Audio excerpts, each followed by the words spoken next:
recording? I am recording. Today is Friday, June 28th, 2019. This is the somewhat a little bit late scheduled meeting of ITSC 2309. We were supposed to meet last night. Unfortunately, my wife was in emergency surgery yesterday, and I couldn't get away to get home and do the class. So, well, I believe I'm centered now. I just have a lot of light from behind me. I have a west-facing window there that gets kind of bright in the evening. Okay, we're going to go ahead and go on. That's a good thing about a online class. You can reschedule fairly easily and just record it. Tonight we're planning a couple of things. We're talking about test one coming up. Test one ends at joining tables. So the material I cover tonight is not on test one. So test one in the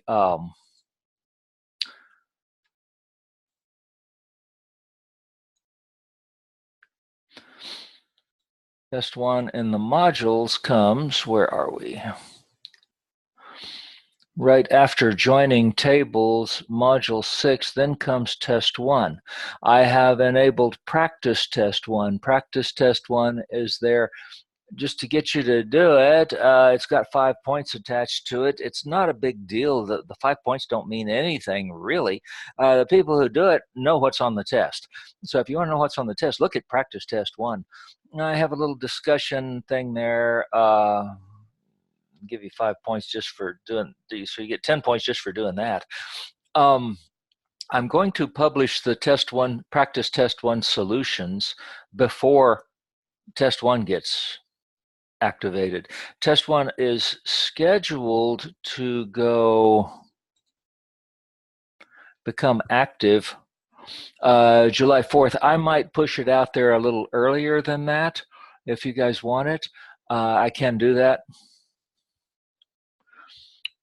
And it runs until Monday, I believe. So the 4th is a Thursday, Friday, Saturday, Sunday, and so that gives 4 days on it. And so it runs over 4th of July, which is a holiday, and it runs over that weekend, the following weekend. So that should be enough time. Anyway, when I push the test out there, I think I'll probably push it out a little bit early. I want to give you time to have the solutions in your hand. Okay, I want to talk about test part 2, data aggregation. Data aggregation is, let's see, there's a slides out there. And then here is a video. Some things we have not covered today. Oh, well, we have union, intersect, and accept. I'm going to cover those. They are not, union, intersect, and accept are not on test 1. So I'll come back to them.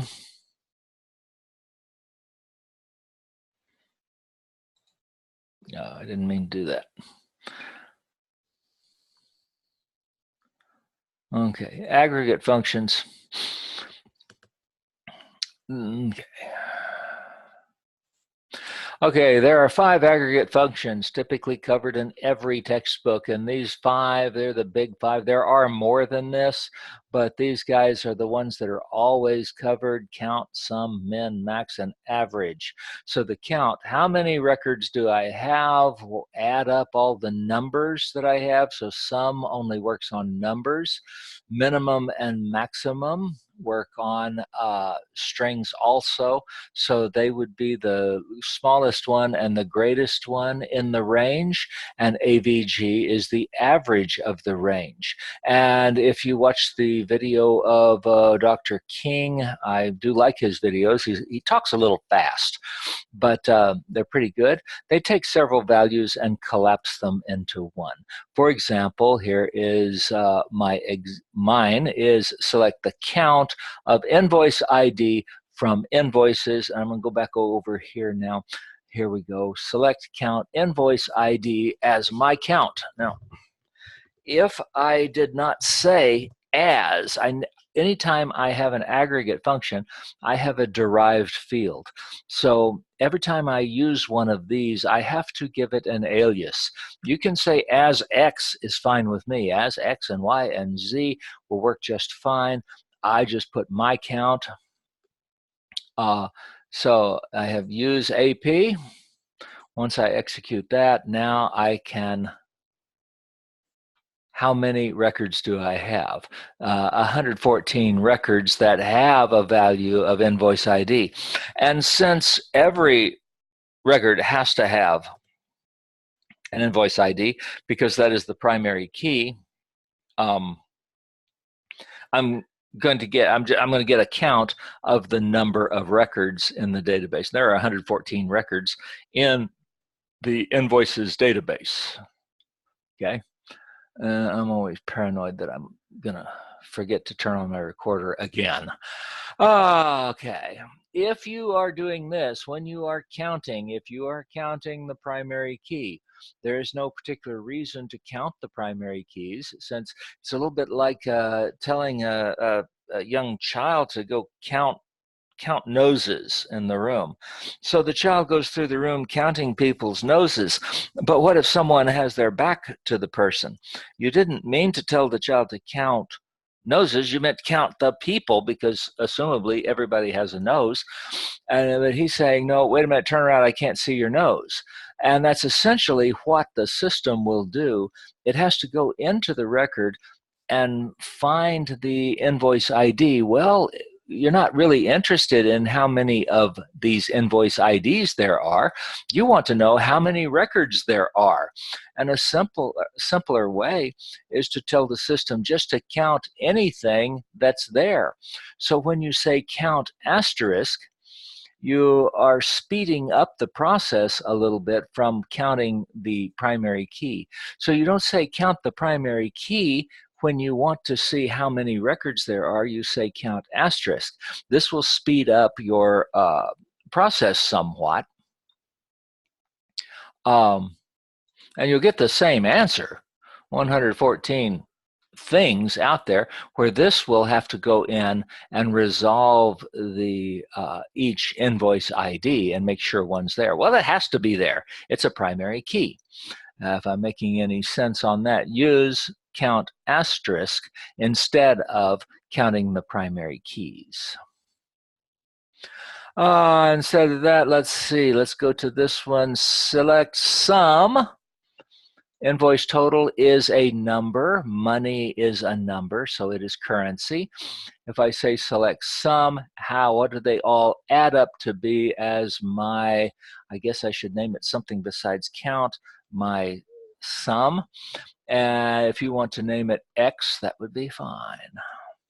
So when I execute this, there are $214,290.51 total in invoice totals. What is the smallest invoice total I have? I can name it S is just fine. I don't really care. What you name, you just have to name it something. Now I would be able to use this name later. If I fail to name, well, let's put it this way. I want to see the smallest.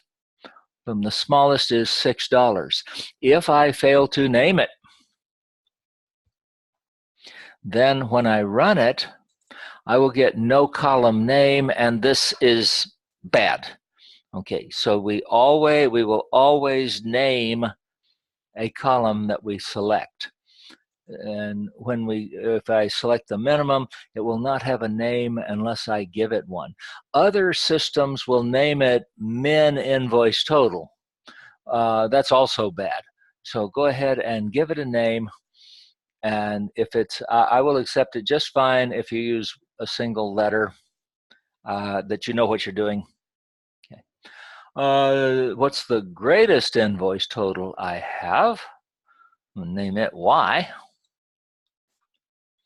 The greatest one I have is $37,966.19. Okay, what's the average invoice total that I have? And this is going to give me the average is $1,879.74. And notice that this guy has 4 decimal places. And that is because money, currency in general, when you say something is currency, it automatically has 4 decimal places. It doesn't matter whether it's Canadian currency, US currency, pesos, or yen, it will have 4 decimal places. Anytime we lock down the number of decimal places, we basically have an integer. What it's doing is shifting that decimal point out, treating it as an integer, and then it's putting the decimal point back in to show it to us. But when it takes the average, it will always give us an integer. Okay. Here's the problem. Count. I guess I better say as ERR, because this is going to be an error. Select vendor city and the count. So what do I probably want here? I want the vendor's cities and how many I have from each city is probably what I want. So, but when I execute that, I get an error message, and it says that the city is invalid in the select list because it is not contained in either an aggregate function or a group by clause, which brings up the group by clause. When I have two columns. Okay, let me give this another name. I'm going to name this city count, CC. Vendor city, and I want a count of the cities from vendors. And what I probably want, a count by city. Okay, so I want to know how many of my vendors live in Fresno, how many of my vendors live in San Antonio, how many of my vendors live in San Diego. Do I mean San Diego, Texas? Actually, this won't differentiate between San Diego, Texas and San Diego, California, but for right now, we will assume that we don't care. Okay, select vendor city, count asterisk from vendors.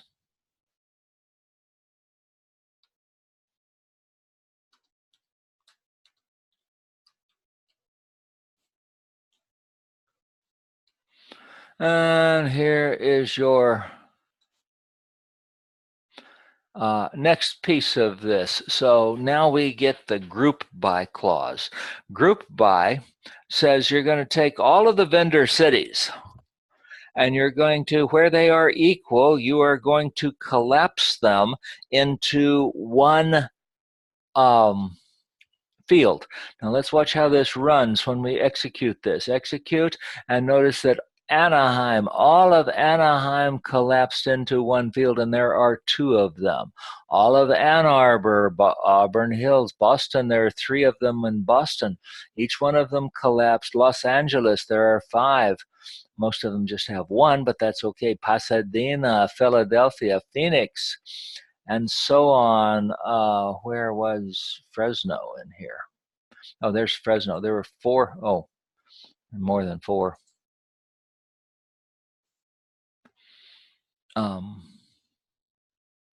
Execute.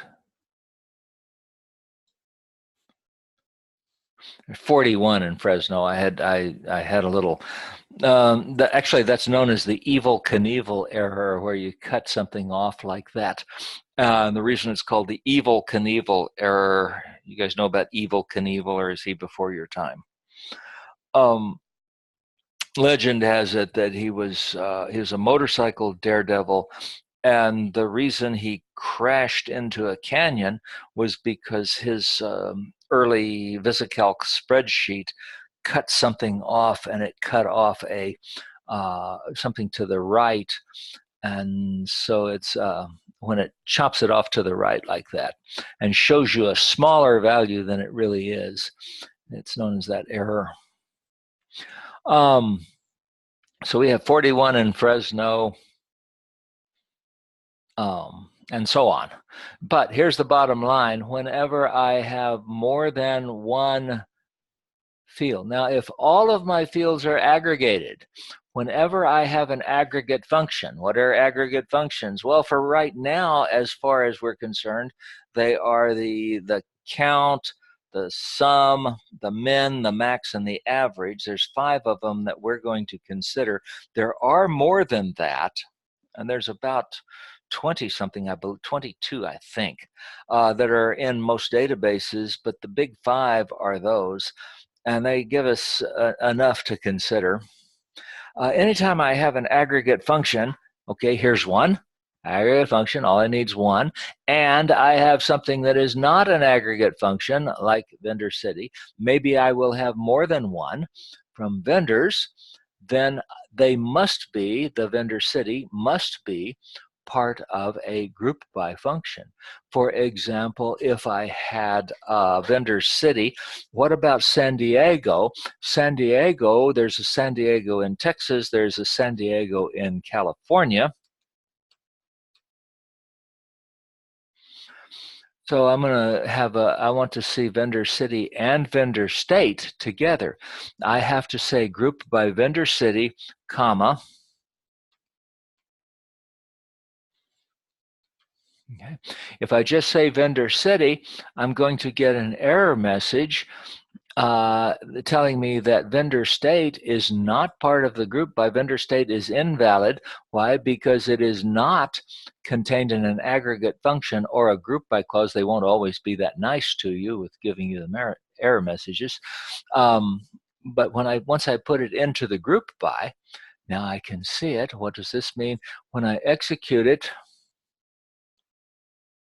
San Diego, well, I guess I don't have 2 of them.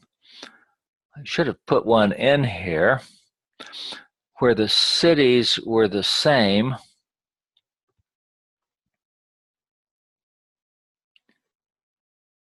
Oh, let's see, there's a Fresno, Texas. Let me go ahead and go in here and make a change to it.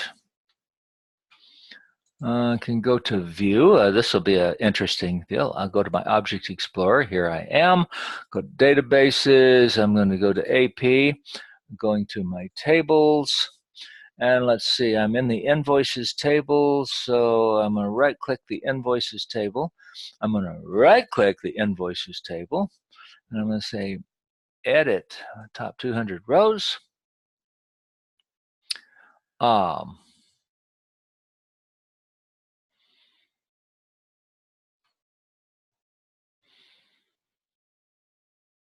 Okay, so which one do I want?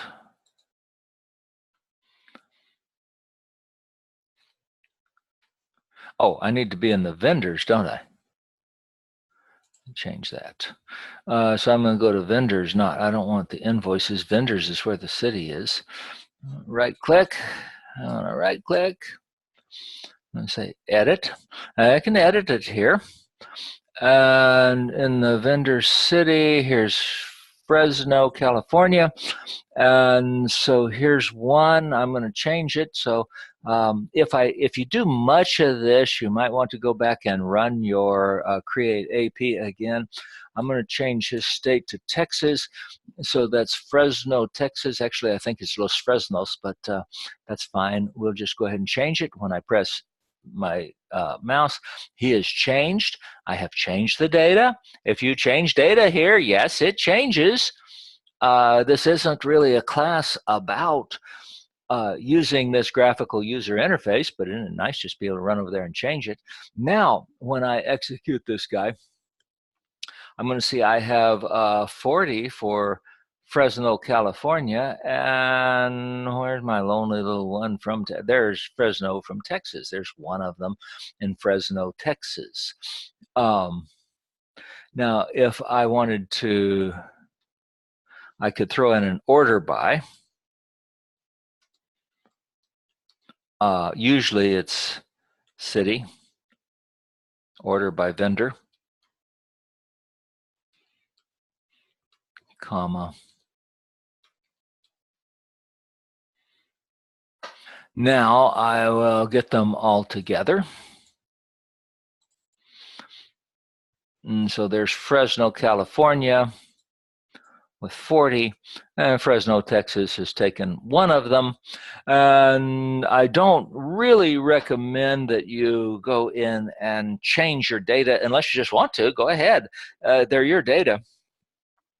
And they will change. They are changed now. And I won't see your changes.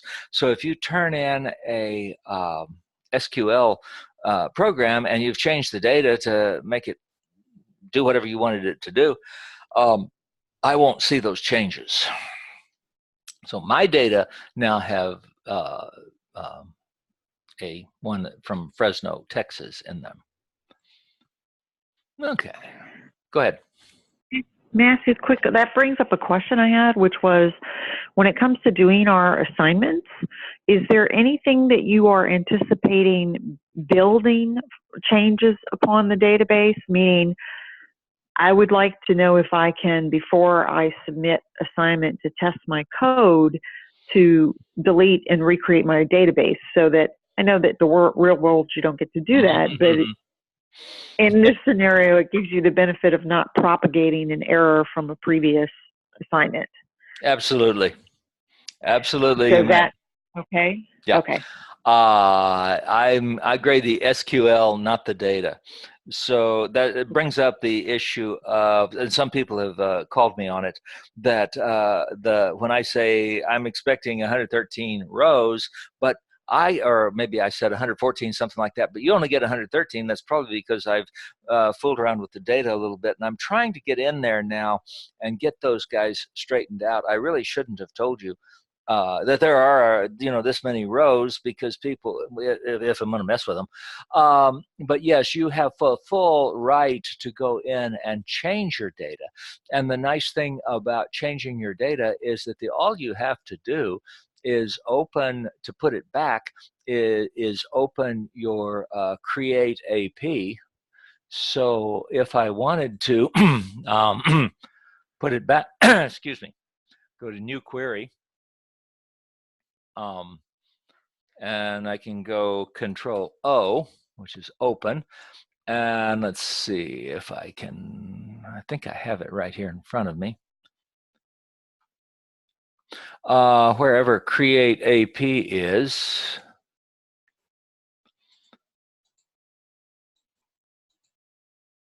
I know I can get to it pretty easily. It's in my documents. Colin 909.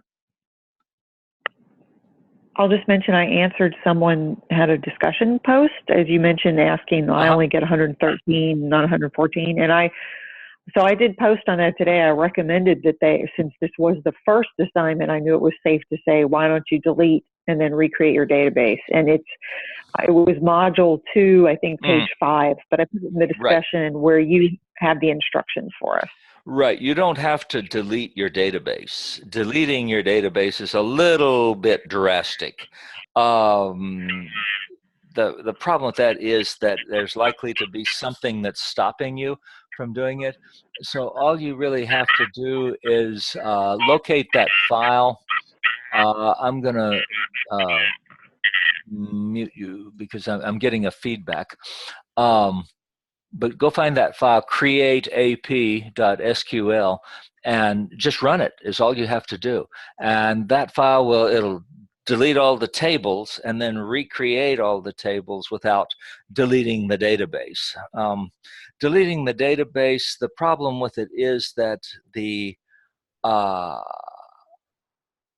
owner of the database might not be. The owner of the database is the Windows user. And if you are in the database as some other user, for example, we're going to talk a little bit more about this, it might not allow you to delete the database. So we don't typically delete databases, but you can run that script. And it's over there in Module 2, page 5. You'll find the script. Just execute it. And it'll run in about 5 seconds, and then it puts all your data back the way they were when they were before you got them, like however they are now. Other questions?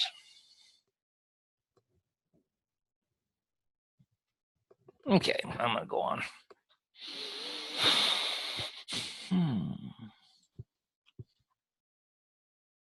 Next. Okay, here's the group by, not sure what this is. New rule. What's that guy's name? Bill Maher, that has the new rules in his comedy routine. If your select line contains an aggregate function, any field that you select that is not an aggregate function must appear in the group by clause. There will be no exceptions. There will be no exceptions to this in any database. I am trying to stay in this class. I will resist getting out of pure SQL. I am resisting getting into anything that is not pure SQL, that is not the same in all SQL platforms. Next semester, it won't be so. But this semester is only SQL. If you go into Access, for example, and let's say you're writing code in Access, you should be able to take anything that we did in here, open an SQL window in Access, and yes, indeed, you can do it. Some people say you can't, but you definitely can. And you type your code in there, and in SQL, it should run just fine. Now, SQL does not let you create tables. Excuse me, Access does not let you create tables in SQL, but any of the rest of it, the select should run. So if you were to copy this guy right here into Access, it would run just fine. And any of them are supposed to, or Oracle, and it's the same. So if you have if your select line contains an aggregate function, here's the aggregate function, and any selected field that is not an aggregate function, okay, here is one. All I need is one. Then that non-aggregate function must appear in the group by clause. There are no exceptions. There will never be an exception to this. So in Access, for example, you do it with a little in your query window. You know, it drives me nuts because people think that's how you do it. You click the little group by button and it puts everything in the group by window. You don't have to put everything in the group by window. You just have to group by the things that you're selecting that are not an aggregate. So for example, here I want to see the count, and we've done this one. Select the vendor city and the count from vendors. I have to group by vendor city. We can group by multiple fields, and I did this one as an example also. And I use San Diego. I think I used Fresno in mine. Remember the new rule. Most common mistake with this one is to have aggregate function in the select clause along with a non-aggregated, and forget to group by all of the others. In the query, both of the non-aggregates had to go down there. This is not going to ever change. Okay, so it doesn't matter what database you're using. It doesn't matter if you're using SQL Server or Oracle or Postgres, whatever. It's going to be the same rule. Will always apply. So you may as well learn it.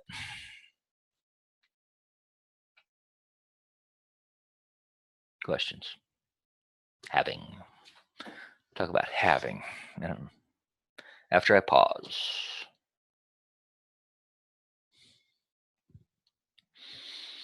Hardest thing to teach beginning teachers is to shut up for a minute.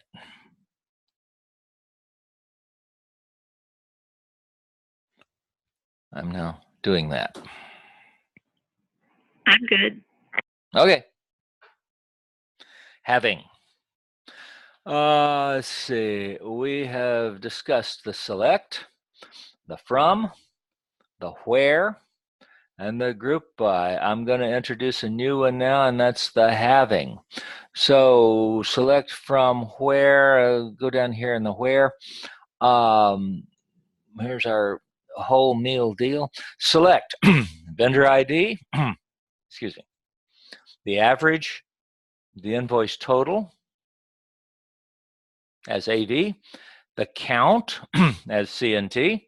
So, okay, here I have two aggregate functions in the select, selecting them from invoices. I could have selected them from a join. In that case, I could have selected them from either table. The where, okay, excuse me, where applies to each individual row, where the invoice total is greater than 10. Where applies to each row. In this case, it checks each row is the invoice total greater than 10. Slow down a little bit. Group by vendor ID. Having count greater than 1. Excuse me, I got a tickle in my throat. That helps. Generally speaking, let me bring this over where I can execute it.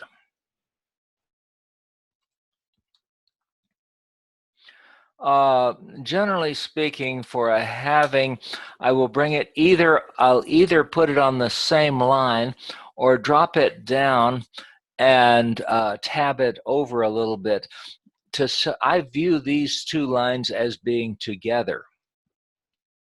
So let's see, this one says select this stuff.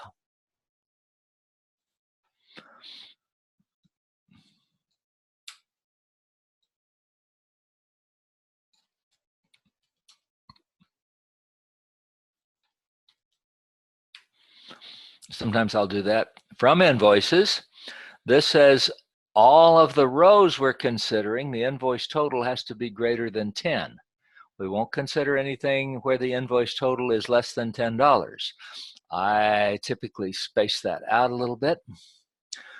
Group by vendor ID. So this is the applies to the group. The having applies to the group. So the count has to be greater than 1 before it's going to appear in the output. The count, the having, applies to the group. Now let's see how this changes, or let's see how this executes. I'm going to execute this one guy.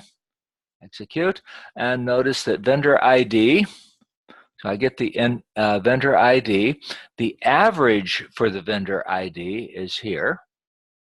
The count for the vendor ID, so vendor ID 95 has an average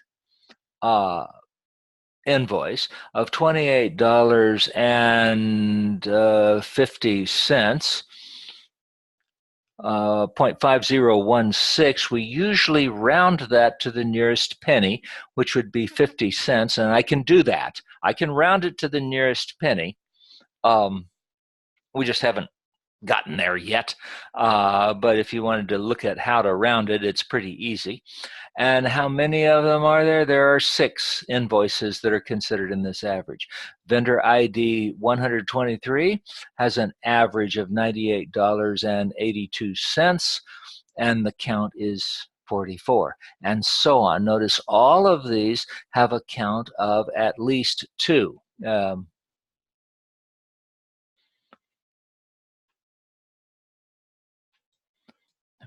So the count is greater than 1. What would happen if I changed it to where the count had to be greater than 5? Okay. Execute. And now I only see the ones with the count greater than 5. I am still getting the same numbers, the same average, because the invoice total, I'm only averaging the invoice totals greater than 10. So the where clause applies to each row. The having clause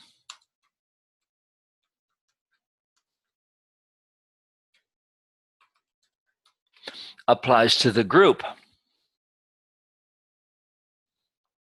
And now you pretty much have the full syntax of the select from where statement. Select what? From what table or tables? In other words, I could have a join in here just as easily. Where? Most of the time we don't put the join condition in the where anymore, but we could.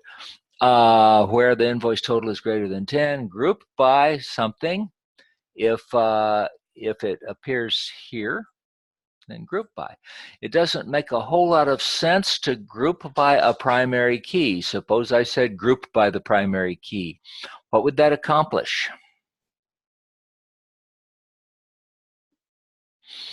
Commonly, students will, if I'm teaching a class using Access, it makes it very easy because they're up there just hitting a button in the graphical user interface. It says group by, so they just group by everything.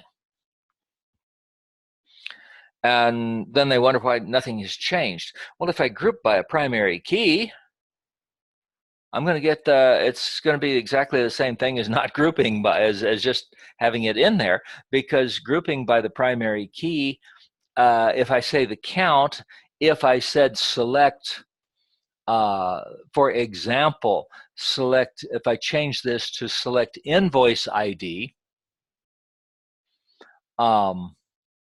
would I get anything? What do you predict would happen if I said invoice ID?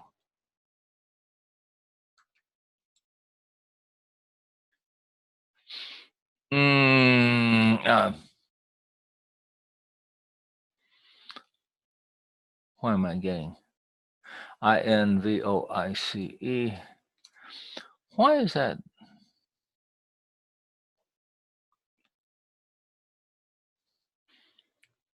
Do I have the wrong? INVOICEID. Oh, I forgot to put a comma. There. I thought, hey, that's right. Hey, happens. Let's see, what will I get now if you were predicting? Well, let's say, I have to group by. What I would have gotten would have been an error. So I have to group by invoice ID. So I've got invoice ID. What is invoice ID? It's a primary key. Is it possible to have a count, if I'm grouping by them, is it possible to have a count greater than 5? All of my counts are going to have to be 1.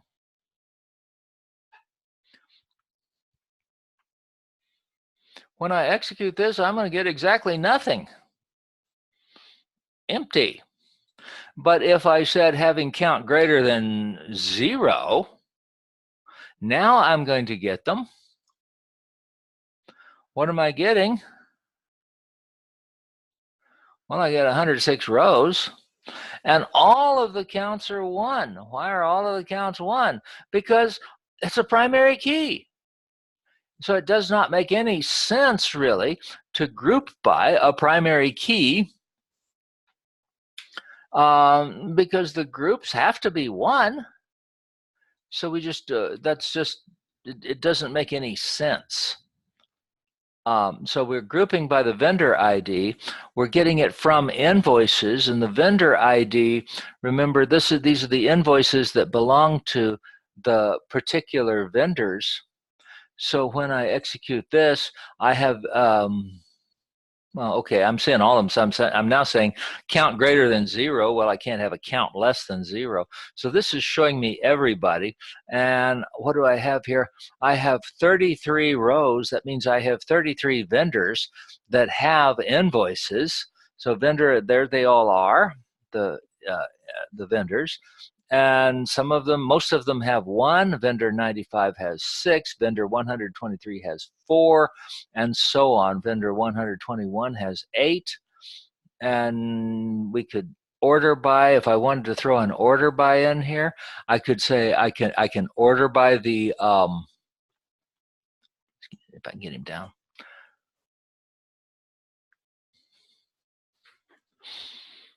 Now, down here in the order by, remember the order of our execution of this guy. If I, in the where clause, I cannot use these aliases, but I can use these aliases down here in the order by. So this would work if I said order by CNT.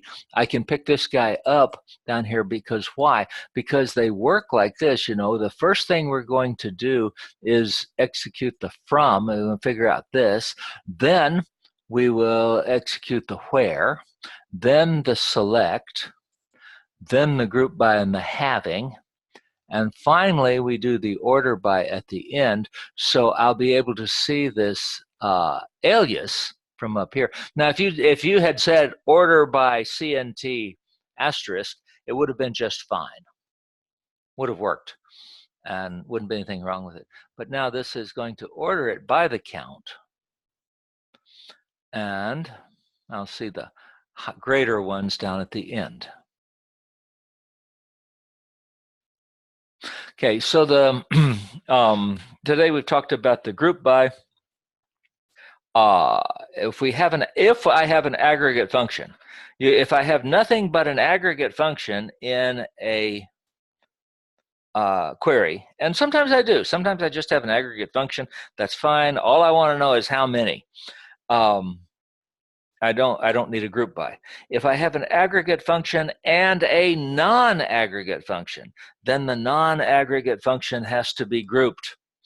So that's the big rule.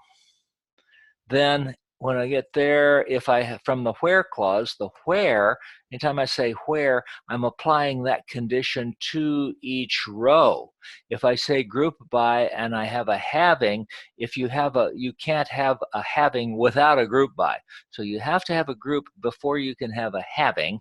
Then the having applies to the group. And that's the big deal this time.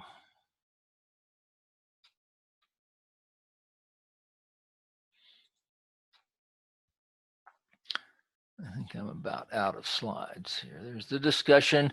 I'm going to back up just a minute. And now for something quickly and completely different. Back to my modules. Okay, I'm backing up to the first one, the set operations, the union, the intersect, and except. Before I back up to this one, it's a little bit different here. Are there any questions on group by? Let's see. Select the aggregate function and the group by, and the having. Not at the moment. Okay. I'll be around. I'm gonna try to get all of my grading caught up here right away. I always say that. Okay, we have some unfinished business from Chapter 4. We have not yet covered some stuff from Chapter 4, and that is the union and the intersect and except, if you like. I don't use except very much. In the textbook sequence, it's in Chapter 4. It doesn't fit real well here. It's something slightly different, and I typically take it out of Test 1. Okay, a union operator combines 2 or more select statements into a single result set where the values selected in either side, where the values are selected in either side or both. Thus, some query A, union B includes all of the rows that are either in A or B. For example, select oh, I don't know. I'm just going to do kind of a nonsense one. Select, how about vendor ID?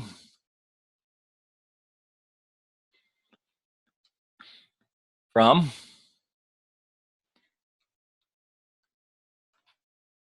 Now, I don't know why this makes any sense. Union.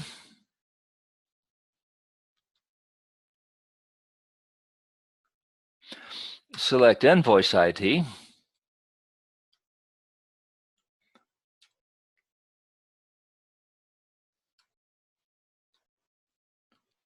No, this doesn't make any sense at all. Usually when I write a union, I will indent the queries and put the union so that the union is shown as being the greater of them. So I have vendor ID, union, invoice ID. Now what this is going to do, it's going to return one table to me, and in the table will be everything from the vendor ID and everything from all of my vendor IDs and all of my invoice IDs in a single table. And don't ask me what it means. But when I do that, I will get 123 rows.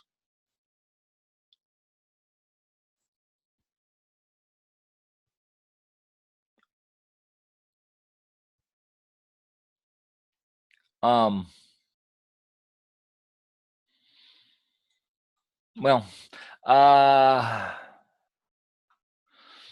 actually, I think I have some duplicates in there, so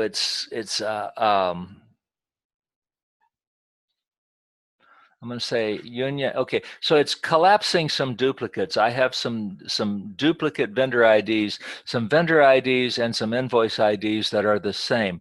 So I'm going to say union all, and this says show me everything, even duplicates. Now I should see more, and here I'm seeing 236 rows, and here I see the duplicates starting over again, where the invoice ID and the vendor IDs are the same. Now this is kind of meaningless.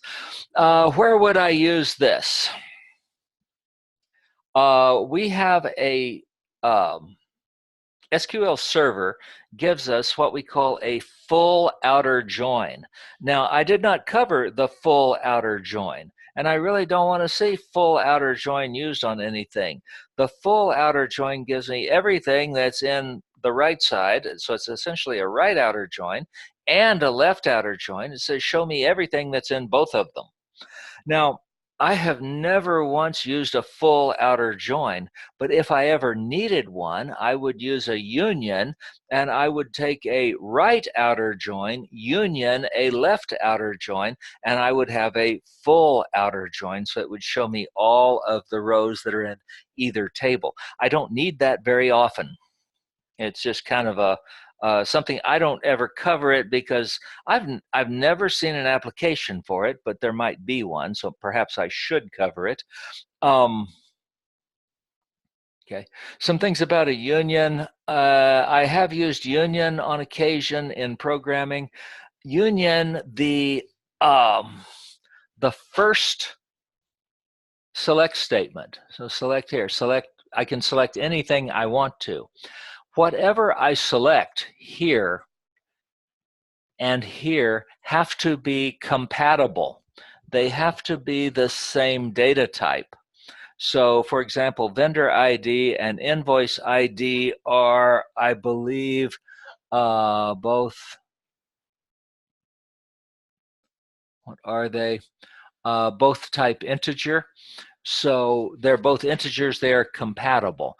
They have to be the same number. So I have to select the same number of things in the first select statement as I do in the second select statement. So if I have 3 things used up here, I have to select 3 down here. The names of the fields will be taken from the first select statement, and these just fall off. So if I put an as down here, if I say as foo, this will have no effect, because that will never be used, because it's going to take the field name from the first one. If I put the as up here, it will work. If I put I cannot have an order by in either of these, and if I have an order by, it would go here and it would apply to the union. I don't spend a whole lot of time on this. I spend more time on union in the next class, but I thought I would at least cover it. So union is one of the set operations, and it says, give me everything that is in either set. Okay. That's why we call it the set operations. And they have to be compatible. So I can't say, give me everything that is in the set of cats and the set of things in my dishwasher that I meant to run this morning. Okay, they're not the same thing. So I can't union two things that are not the same thing. The tables have to be compatible. Compatible means it has to be the same, the fields have to be the same type. So where I'm expecting an integer, I have to have an integer. Where I'm expecting a varchar, I have to have a varchar in both tables. That's the important part for all of these. Okay. So you have union, which says give me everything that is in either table. What do you think? An intersect will conform to all of those rows. What do you think intersect would be?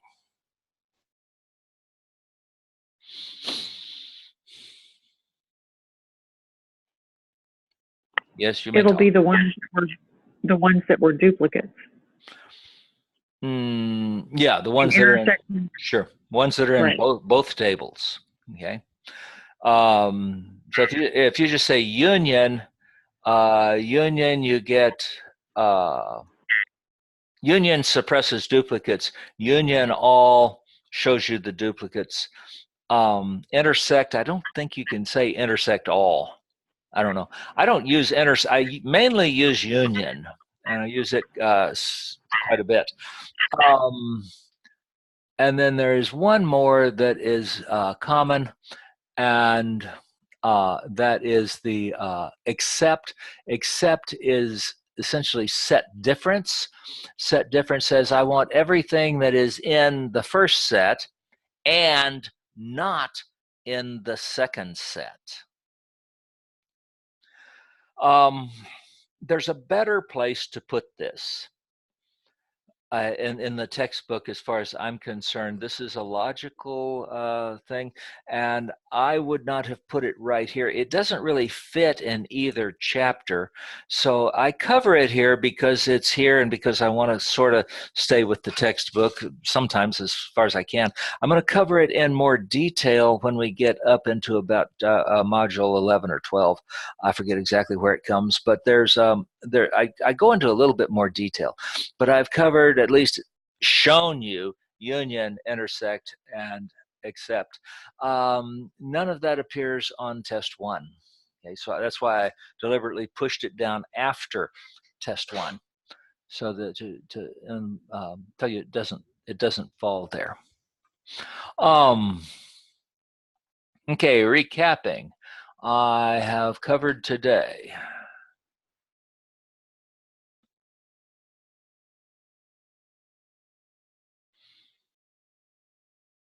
Oh, goodness gracious.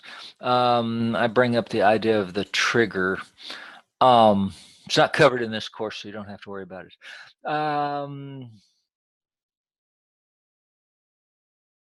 Okay, here's an example of a union. Select everything from invoices and select everything from invoice archive. So invoice archive would be, I suppose that would be inactive invoices that have been archived. Invoice IDs 400 and 300 come from the archive. So I put that up there. SQL Server gives us a full outer join, and they're used so seldom. Most products don't even include them. If I need one, I use a left outer join, union, I could do a left outer join union right outer join. I think I did a left outer join A, left outer join B, and then down here I did B, left outer join A. So here I've switched them around.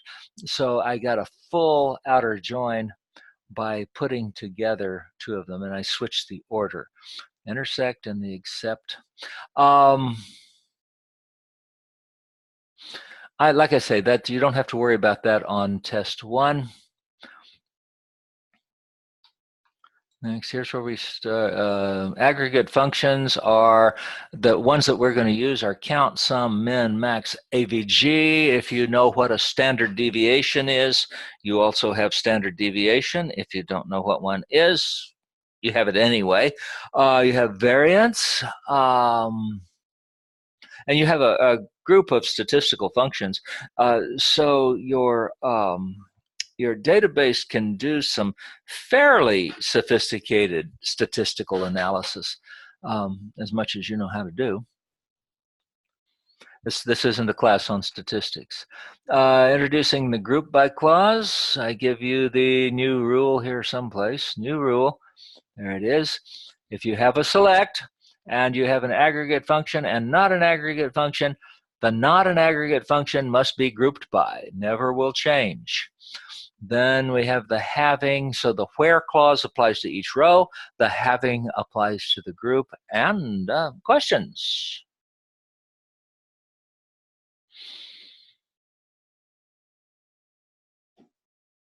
No? My wife just texted me that I'm supposed to bring her some ice cream.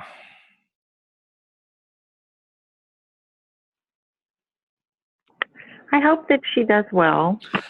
I'm so sorry she had to surgery. Yeah. Thank you for that, and thank you for your thoughts and prayers.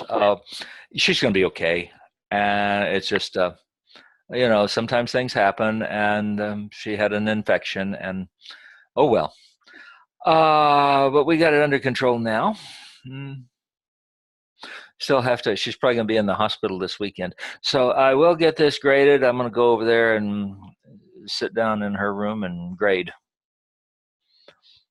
So I'm going to go ahead and shut down the meeting now. So if there's any questions, I have, how many?